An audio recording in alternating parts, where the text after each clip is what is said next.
Hello aspirants, welcome to ఏకమైన్స్ academy. ఈ రోజు మనం డిస్కస్ చేస్తున్న టాపిక్ ఏంటి అంటే క్యాబినెట్ కమిటీ ఆన్ సెక్యూరిటీ. ఇది ఏ కాంటెక్స్లో డిస్కస్ చేస్తున్నాం, దాంతోపాటు క్యాబినెట్ కమిటీస్ అనేవి కాన్స్టిట్యూషనల్గా రికగ్నైజ్ అయిన బాడీసా కాదా, లేకపోతే ఏ పర్టికులర్ రూల్స్ ప్రకారం అవి గవర్న్ అవుతున్నాయి, కంపోజిషన్ ఏంటి, ఇప్పటి వరకు ఎన్ని కమిటీస్ ఉన్నాయి, ఏ కమిటీకి ఎవరు హెడ్గా ఉంటారు, వాటి రోల్ ఏంటి, ఫంక్షన్స్ ఏంటి, దాంతోపాటు క్యాబినెట్కి రిలేటెడ్ టర్మ్స్ ఏంటి, కిచెన్ క్యాబినెట్ కానీ ఇలాంటివన్నీ కూడా తెలుసుకునే ప్రయత్నం చేద్దాం. సో వీడియో కాంపోనెంట్స్ డిస్కస్ చేసే ముందు మిషన్ లక్ష్య ప్రోగ్రామ్ కింద మేము ఒక వాల్యూ యాడెడ్ ప్రోగ్రామ్ని తీసుకొస్తున్నాం. దాంట్లో భాగంగా మీరు జనరల్గా ఒక aspirant current affairs point of వ్యూలో every month Yojana, Kurukshetra, down to earth, EPW కానీ పిఐబి కానీ ఇవన్నీ రిలే అవ్వాల్సి వస్తుంది. సో అవన్నీ పర్చేస్ చేయాలన్నా మీకు 1000 రూపీస్ అవుతుంది పర్ మంత్. సో ఆ మొత్తం కాస్ట్లోనే మీకు ఈ డిఫరెంట్ మ్యాగజైన్స్ అన్నిటికీ సంబంధించిన ఇన్డెప్త్ అనాలిసిస్ అనేది 899 మీకు ఇవ్వడం జరుగుతుంది, ఇలాంగ్ విత్ PYQs. సో ఇక్కడ PYQsకి సంబంధించిన అనాలిసిస్ అనేది కూడా దొరుకుతుంది, అలాంగ్ విత్ ఈ మ్యాగజైన్స్కి సంబంధించిన కంటెంట్. సో ఇది రెండు కూడా Oberoi sir and Vijay sir ఆధ్వర్యంలో మిషన్ లక్ష్య అనే ప్రోగ్రామ్ కింద September 5th నుంచి స్టార్ట్ అవబోతుంది.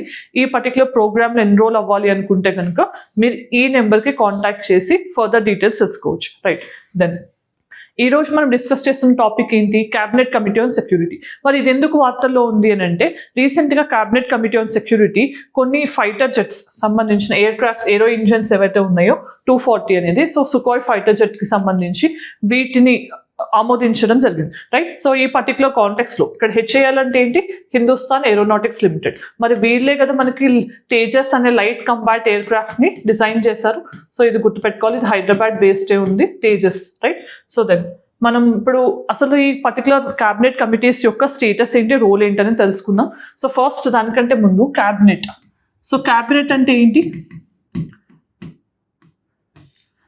మనకి ఒక బ్రీఫ్ బ్యాక్గ్రౌండ్లో పార్లమెంటరీ ఫార్మ్ ఆఫ్ గవర్నమెంట్ని ఫాలో అవుతాం కాబట్టి మనకి ఎగ్జిక్యూటివ్ అనేవాళ్ళు లెజిస్లేచర్లో కూడా భాగంగా ఉన్నాం. లెజిస్లేచర్కి ఎగ్జిక్యూటివ్ అనేవాళ్ళు రెస్పాన్సిబుల్గా ఉండాలన్నమాట. సో వీళ్ళు పార్ట్గా ఉన్నా కూడా ఇక్కడ రెస్పాన్సిబిలిటీ ఉండాలి, ఇక్కడేమో వీళ్ళు చట్టసభల్లో కూడా మెంబర్షిప్ని కలిగి ఉంటారు. మరి క్యాబినెట్ అంటే ఏంటి, జనరల్గా మనకి కౌన్సిల్ ఆఫ్ మినిస్టర్స్ ఇది అనుకుంటే, కౌన్సిల్ ఆఫ్ మినిస్టర్స్లో కొంతమంది ముఖ్యమైన పోర్ట్ఫోలియోస్ని కలిగి ఉన్న వాళ్ళని క్యాబినెట్ మినిస్టర్స్ అని అంటాం అనమాట. ఎందుకు అంటే మనం parliamentary form of government follow అవుతున్నాం కాబట్టి, article 75 clause 3.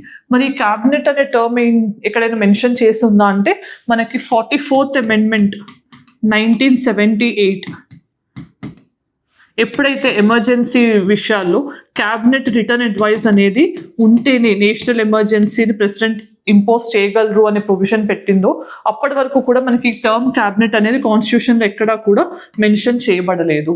Right, council of ministers అనే టర్మే మెన్షన్ చేస్తుంది. క్యాబినెట్ అనే టర్మ్ మనం ఈ అమెండ్మెంట్ ద్వారా ఎమర్జెన్సీ రిలేటెడ్ ప్రొవిజన్స్లో ఇంక్లూడ్ చేయడం జరిగింది. మరి ఇప్పుడు కాన్స్టిట్యూషనల్గా క్యాబినెట్ యొక్క ఇంపార్టెన్స్ తెలుసుకున్నాం కదా, రోల్ ఏంటి అనేది తెలుసుకుందాం. రోల్ ఏంటి, క్యాబినెట్ యొక్క రోల్ మెయిన్గా గవర్నమెంట్కి సంబంధించిన పాలసీ ఫార్ములేషన్లో మెయిన్ రోల్ ప్లే చేస్తుంది. అంటే గవర్నమెంట్కి సంబంధించిన పాలసీస్ కానీ డెసిషన్స్ విషయంలో, క్రైసిస్ మేనేజ్మెంట్ పాయింట్ ఆఫ్ వ్యూలో కానీ, రైట్, దెన్ ఏదైనా లెజిస్లేటివ్ అండ్ ఎగ్జిక్యూటివ్ మ్యాటర్స్లో కానీ, ఎగ్జిక్యూటివ్ అండ్ లెజిస్లేటివ్ ఆస్పెక్ట్స్లో కానీ, ఫారిన్ అఫైర్స్కి సంబంధించి కానీ,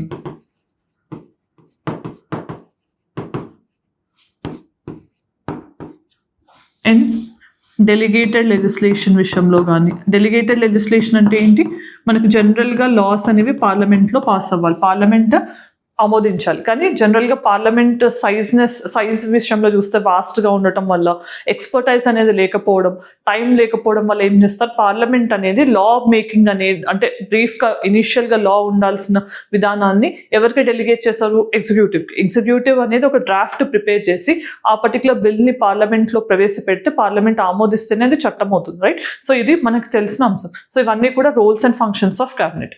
మరి ఇప్పుడు మనం అసలు క్యాబినెట్ కమిటీస్ అంటే ఏంటో తెలుసుకుందాం. మరి క్యాబినెట్ కమిటీస్ ఏంటి, మనకి ఎక్స్ట్రా కాన్స్టిట్యూషనల్ బాడీస్. సో మరి కాన్స్టిట్యూషన్లో మెన్షన్ లేదు ఎక్స్ట్రా కాన్స్టిట్యూషనల్ బాడీస్. దాంతోపాటు ఇవి ఎడ్హాక్గా ఉండొచ్చు ఆర్ పర్మనెంట్గా కూడా ఉండొచ్చు. ఎక్స్ట్రా కాన్స్టిట్యూషనల్ బాడీస్ కానీ టెంపరీగా ఉండొచ్చు, లేకపోతే పర్మనెంట్గా ఉండొచ్చు. మరి దీన్ని ఎవరు క్రియేట్ చేస్తారు? ఎవ్రీ టైం క్యాబినెట్ కొలువు తీరిన తర్వాత, అంటే న్యూ గవర్నమెంట్ ఫామ్ అయిన తర్వాత, వన్స్ క్యాబినెట్ మినిస్టర్స్ ఓత్ తీసుకున్న తర్వాత ప్రైమ్ మినిస్టర్ క్యాబినెట్ కమిటీస్ని కాన్స్టిట్యూట్ చేస్తారు. మరి ఇప్పుడు ఎన్ని కమిటీస్ ఉన్నాయంటే ప్రెసెంట్ 8 కమిటీస్ ఉన్నాయి. ఇంతకు ముందు మన్మోహన్ సింగ్ గారి ప్రభుత్వంలో యూపీఏ హయాంలో ఆల్మోస్ట్గా 12 కమిటీస్ ఉన్నాయి. క్యాబినెట్ కమిటీస్తో పాటు ఎంపవర్డ్ కమిటీస్ కానీ, గ్రూప్ ఆఫ్ మినిస్టర్స్ కానీ మనకి ఇట్లా ఉండేవన్నమాట, రైట్? సో దాంతోపాటు మరి క్యాబినెట్ కమిటీస్ యొక్క సైజ్ ఎవరు డిటర్మైన్ చేస్తారు? బై ప్రైమ్ మినిస్టర్ డిసైడ్ చేస్తారు. సైజ్ అండ్ కంపోజిషన్ అనేది ఎలా ఉంటుంది, ఎన్ని కమిటీస్ ఉండాలి, నెంబర్ అనేది కూడా మనకి ప్రైమ్ మినిస్టర్ డిసైడ్ చేస్తారు. మరి క్యాబినెట్ కమిటీస్ జనరల్గా మనకి ఎవరు మెంబర్షిప్ ఉంటుంది అని అంటే కనుక ఓన్లీ క్యాబినెట్ మినిస్టర్స్కి ఉంటుందా, లేకపోతే నాన్ క్యాబినెట్ ఎవరైతే కనుక ఇండిపెండెంట్ ఛార్జ్, ఎంఓఎస్ ఛార్జ్ అని ఉంటాం కదా, వాళ్ళు కూడా ఉంటారా అంటే కనుక జనరల్గా క్యాబినెట్ మినిస్టర్స్ని దీంట్లో మెంబర్స్గా తీసుకుంటారు. బట్ నాన్ క్యాబినెట్ మినిస్టర్స్ ఎవరైతే ఉంటారో వాళ్ళని ఇన్విటేషన్ మీద కూడా ఈ కమిటీ మీటింగ్స్లో ఇన్వైట్ చేసే ఛాన్స్ ఉంటుంది అనమాట. సో ఇది క్యాబినెట్ కమిటీస్కి సంబంధించిన బ్రీఫ్ ఇన్ఫర్మేషన్. దెన్ ఇప్పుడు ఎన్ని క్యాబినెట్ కమిటీస్ ఉన్నాయని చూస్తే కనుక అపాయింట్మెంట్స్ కమిటీ. మరి అపాయింట్మెంట్స్ కమిటీ ఏం చేస్తుంది? మెయిన్గా ఇంపార్టెంట్ అపాయింట్మెంట్స్ అంటే మనకి జనరల్గా డిఫరెంట్ అపాయింట్మెంట్స్, ఆర్బీఐ హెడ్గా కానీ, ఆర్బీఐ గవర్నర్గా కానీ, లేకపోతే ఇంపార్టెంట్ క్యాబినెట్ సెక్రటరీ ఎవరు, ప్రిన్సిపల్ సైంటిఫిక్ అడ్వైజర్ ఎవరు, నేషనల్ సెక్యూరిటీ అడ్వైజర్ ఎవరు, ఇలాంటివన్నీ కూడా రికమెండేషన్స్ ఎవరు చేస్తారు? అపాయింట్మెంట్స్ కమిటీ ఆఫ్ క్యాబినెట్ చేస్తుంది. దాంతోపాటు cabinet committee on economic affairs అంటే వీళ్ళు జనరల్గా ఏం చేస్తారు? మనకి ఎకానమీ రిలేటెడ్ డెసిషన్స్ని తీసుకుంటారు. For example MSP, minimum support ప్రైస్ని ఆమోదించాలంటే cabinet committee on economic affairs approve చేస్తారు. మరి వీళ్ళకి ఎవరు రికమెండ్ చేస్తారు? Commission on agriculture cost and prices, CACP అనేది రికమెండ్ చేస్తుంది. తర్వాత ఎకనామిక్ అఫైర్స్ కమిటీ అనేది ఫైనలైజ్ చేస్తుంది. దాని తర్వాత cabinet committee on political affairs, దీన్ని సూపర్ క్యాబినెట్ అని అంటారు. ఎందుకు అని అంటే powerful cabinet, political main decisions అన్నీ కూడా ఇక్కడే తీసుకోవడం జరుగుతుంది. Then cabinet committee on investment and growth, ఇది ఒక కొత్తగా ఫామ్ అయిన కమిటీ. మోడీ గారి ఆధ్వర్యంలోనే ఫస్ట్ టైం గవర్నమెంట్ ఫామ్ అయినప్పుడు దీన్ని క్రియేట్ చేయడం జరిగింది. ఎకానమీలో ఇన్వెస్ట్మెంట్ అండ్ గ్రోత్ని ఎలా బూస్ట్ చేయాలనే దానికి ఇది మెయిన్గా అడ్వైస్ ఇస్తుంది. క్యాబినెట్ కమిటీ ఆన్ సెక్యూరిటీ, దీని గురించి మనం డిస్కస్ చేద్దాం తర్వాత వీడియోలో. దెన్ పార్లమెంటరీ అఫైర్స్, సో పార్లమెంట్ని ఎప్పుడు సమ్మన్ చేయాలి, పార్లమెంట్లో ఏమేమి డిస్కస్ చేయాలి, ఇంపార్టెంట్ థింగ్స్, వీటన్నిటిని కూడా డిసైడ్ చేసేది పార్లమెంటరీ అఫైర్స్. మరి ఇక్కడ మనం చూస్తే కనుక ఈ అకామిడేషన్ కమిటీ, పార్లమెంటరీ అఫైర్స్, ఈ 2 కమిటీస్కి మాత్రం ప్రైమ్ మినిస్టర్ హెడ్గా ఉండరు. ఏ కమిటీలో అయినా కానీ ప్రైమ్ మినిస్టర్ మెంబర్గా ఉన్నారు అంటే డిఫాల్ట్గా ప్రైమ్ మినిస్టరే దానికి చైర్మన్గా కూడా అవుతారు. కానీ ఈ 2 కమిటీస్కి మాత్రం ప్రైమ్ మినిస్టర్ హెడ్గా లేరు, మెంబర్గా కూడా లేరు. మరి పార్లమెంటరీ అఫైర్స్ కమిటీకి ఎవరు అని అంటే డిఫెన్స్ మినిస్టర్ రాజ్నాథ్ సింగ్ గారు ఉన్నారు కదా, సో ఆయన మనకి ఈ కమిటీ హెడ్గా ఉంటారు. అకామిడేషన్కి మాత్రం ministry of home affairs Amit Shah గారు ఉన్నారు కదా, సో ఆయన మనకి క్యాబినెట్ కమిటీ ఆన్ అకామిడేషన్కి హెడ్గా ఉంటారు. Then cabinet committee on employment and skill development, so ఇది కూడా ఇన్వెస్ట్మెంట్ అండ్ గ్రోత్ లాగా న్యూలీ కాన్స్టిట్యూటెడ్ కమిటీ. ఎంప్లాయ్మెంట్ జనరేషన్తో పాటు స్కిల్ డెవలప్మెంట్ కోసం ఈ పర్టికులర్ కమిటీని న్యూగా కాన్స్టిట్యూట్ చేశారు. సో ప్రెసెంట్ 8 కమిటీస్ అనేవి ఉన్నాయి.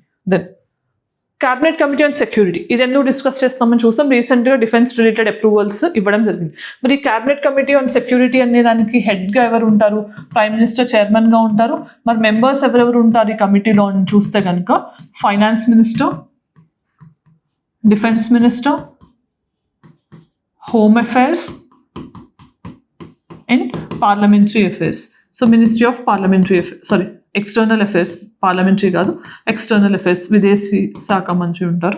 సో వీళ్ళు నలుగురు కూడా ప్రైమ్ మినిస్టర్తో పాటు ఈ పర్టికులర్ క్యాబినెట్ కమిటీ ఆన్ సెక్యూరిటీలో మెంబర్షిప్ని కలిగి ఉంటారు. మరి ఈ కమిటీ మెయిన్గా చేసే రోల్ ఏంటి అంటే కనుక మనకి డిఫెన్స్ రిలేటెడ్ డెసిషన్స్ని తీసుకోవడం, అది ప్రొక్యూర్మెంట్కి సంబంధించింది అయినా కానీ, or national security point of వ్యూలో ఫారిన్ కంట్రీ రిలేషన్స్ అనేవి నేషనల్ సెక్యూరిటీని ఇంపాక్ట్ చేసే విధంగా కూడా వాటిని కూడా కన్సిడర్ చేస్తారు. అండ్ ఇంకొక ముఖ్యమైన అంశం మనం తెలుసుకోవాల్సిన అంశం, అటామిక్ ఎనర్జీ అనేది కూడా cabinet committee on security point of వ్యూలోకి వస్తుందన్నమాట. రైట్, అటామిక్ ఎనర్జీ అనేది కూడా ఉంటుంది. సో వీళ్ళు ఇంకా డిఫెన్స్ రిలేటెడ్ అపాయింట్మెంట్స్ విషయంలో కూడా, డిఫెన్స్ అపాయింట్మెంట్స్లో కూడా వీళ్ళు మేజర్ డెసిషన్ తీసుకుంటారు. సో మనం క్యాబినెట్ అంటేనే ప్రైమ్ మినిస్టర్తో పాటు కౌన్సిల్ ఆఫ్ మినిస్టర్స్ ఎవరైతే కీ మినిస్టర్స్ ఉంటారో వాళ్ళందరూ ప్రెసిడెంట్కి ఎయిడ్ అండ్ అడ్వైస్ ఇవ్వాలి కదా. అలానే ఇక్కడ అపాయింట్మెంట్స్ విషయంలో ఫర్ ఎగ్జాంపుల్ సిడిఎస్ ఉన్నారు మనకు, chief of defence staff. So వీళ్ళని అపాయింట్ చేసే విషయంలో కానీ, నేషనల్ సెక్యూరిటీ అడ్వైజర్ విషయంలో కానీ, ఇలాంటి విషయంలో క్యాబినెట్ కమిటీ ఆన్ సెక్యూరిటీ అనేది డిస్కస్ చేసి కొన్ని నేమ్స్లోంచి ఫైనలైజ్ చేస్తారు. దెన్ మరి కిచెన్ క్యాబినెట్ అంటే ఏంటి అంటే మనకి ఇది ఒక ఇన్ఫార్మల్ గ్రూపింగ్. క్యాబినెట్ అనేది మనకి ఫార్మల్ గ్రూపింగ్, ఇది ఒక ఇన్ఫార్మల్ గ్రూపింగ్. ఎందుకు అని అంటే సో ప్రైమ్ మినిస్టర్కి ఎవరైతే క్లోజ్డ్ వన్స్ ఉంటారో అంటే అవుట్ సైడర్స్ అయి ఉండొచ్చు, ఇమీడియట్ ఫ్యామిలీ మెంబర్స్ అయినా, ఫ్రెండ్స్ అయినా, వీళ్ళందరూ కూడా డెసిషన్ మేకింగ్ ప్రాసెస్లో ఎవరైతే ప్రైమ్ మినిస్టర్ వీళ్ళు కాన్ఫిడెన్షియల్గా వీళ్ళు ప్రాపర్ డెసిషన్స్ని ఇవ్వగలరు అనుకున్నారో వాళ్ళని ఇన్వైట్ చేసి వాళ్ళ డెసిషన్స్ని కూడా తీసుకుని కన్సల్టేషన్స్ చేస్తారు కదా, దాన్ని మనం కిచెన్ క్యాబినెట్ అని అంటాం అనమాట. సో ఇది ఎక్స్ట్రా కాన్స్టిట్యూషనలే, మనకి ఇలాంటిది లేదు. ఇలాంటిది కన్వెన్షన్లో ప్రాక్టీస్ ప్రకారం మాత్రమే ఉంది కానీ కాన్స్టిట్యూషన్లో ఇలాంటి వాటికి మెన్షన్ అనేది లేదు. యూకే లాంటి కంట్రీస్లో షాడో క్యాబినెట్ అనేది ఉంటుంది. సో మరి షాడో క్యాబినెట్ అంటే ఏంటి అనేది మీకు తెలిస్తే కనుక ఆన్సర్ కామెంట్ సెక్షన్లో చెప్పండి. Shadow cabinet right. దెన్ మరి అసలు జనరల్గా క్యాబినెట్ అనేది ఏ పర్టికులర్ ప్రిన్సిపల్స్ని బట్టి గవర్న్ అవుతుంది అని అంటే principle of collective responsibility.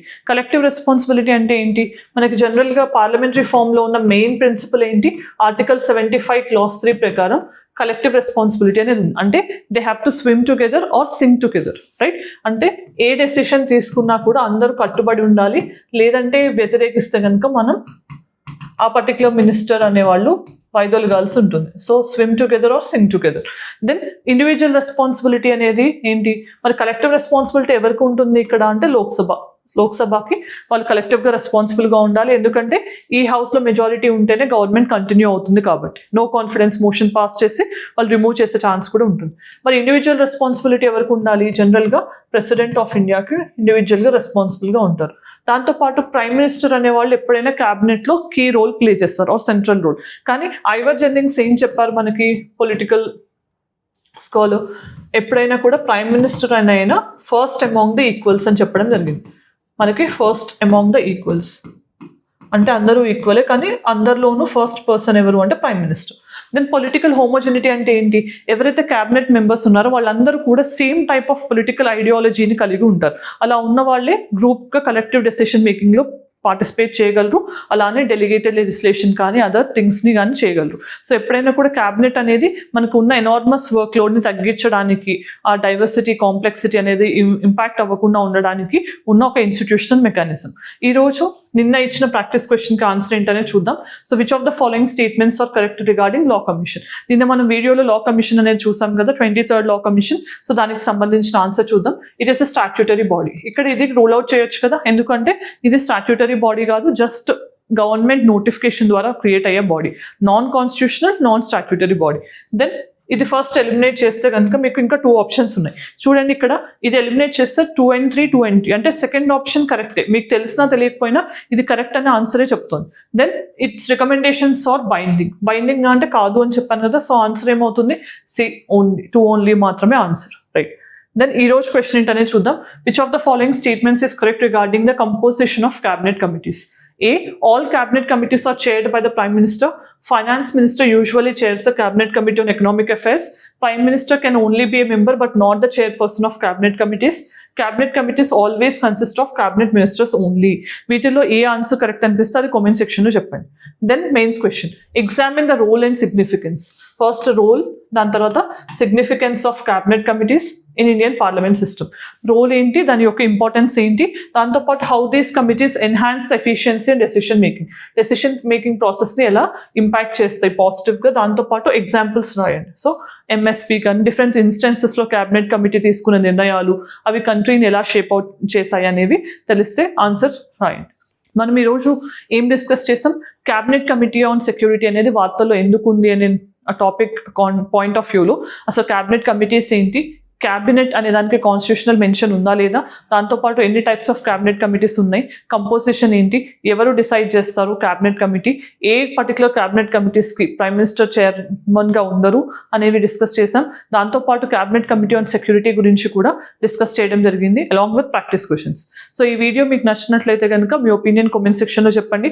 Thanks for joining us. Have a great day.